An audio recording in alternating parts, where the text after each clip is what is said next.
வணக்கம். நாம் இன்று ஒவ்வொருவரையும் ஒரு ஆணாக இருந்தால் வசதியாக இருக்கிறாரா, பணம் சம்பாதிக்கிறாரா என்று பார்க்கின்றார்கள். ஒரு பொண்ணு பார்க்குறோம், ஒரு பையனுக்கு திருமணம் பண்ணுறதுக்குன்னா பொண்ணு அழகாக இருக்கா, மாப்பிள்ளை வசதியாக இருக்காரா, நல்லா சம்பாதிக்கிறாரா. அப்போது ஒரு ஆண் என்பதை பணமாகவும் ஒரு பெண் என்பதை அழகாகவும் மட்டுமே பார்க்கின்ற ஒரு சூழல் இன்றைய சமுதாயத்தில் நிலவுகின்றது. ஒரு ஆணை நல்ல மனம் உள்ளவனா என்று பார்க்க வேண்டும், ஒரு பெண்ணை நல்ல குணம் உள்ளவளா என்று பார்க்க வேண்டும்.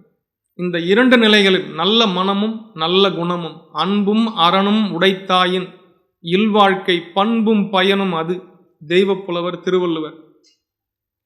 எனவே நாம் பணமுள்ளவர்களை பார்த்துதான் நாம் திருமணம் செய்து கொள்ள வேண்டும், அல்லது அவரோடு தான் நட்பு செய்ய வேண்டும், அல்லது அவரோடு தான் நாம் வாழ வேண்டும், அல்லது அவரோடு தான் பயணிக்க வேண்டும் என்று முடிவு செய்தல் எந்த அளவிற்கு சரியாக இருக்கும் என்பதை நாம் ஒவ்வொருவரும் சிந்தித்து பார்க்க வேண்டும்.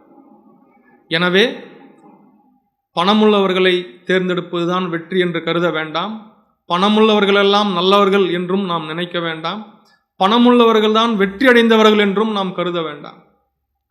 எனவே ஆண் என்றால் நல்ல மனமுடையவரா என்று பாருங்கள், பெண் என்றால் நல்ல குணமுடையவளா என்று பாருங்கள்.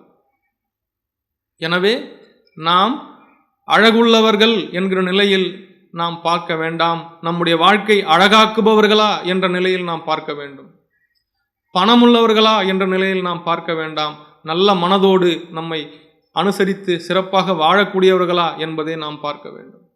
எனவே இந்த நிலையில் இந்த உலக உயிர்களை, முக்கியமாக மனிதர்களை நாம் அணுகும்போது மிகச்சிறந்த ஒரு வெற்றி நம்முடைய வாழ்வை தேடி வரும்.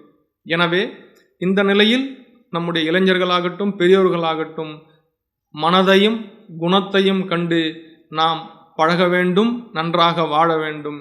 பணத்தையும் அழகையும் கண்டு நாம் ஏமாந்து விடக்கூடாது, அது நிலையானது அல்ல, அதனால் நிலையான முடிவையும் நமக்கு தர முடியாது. எனவே நாம் ஒவ்வொருவரும் நல்ல மனத்தையும் நல்ல குணத்தையும் கொண்டு அதையே எதிர்பார்த்து அதையே இந்த உலகத்திற்கும் வழங்கி வாழ்வோம், வெல்வோம். நன்றி.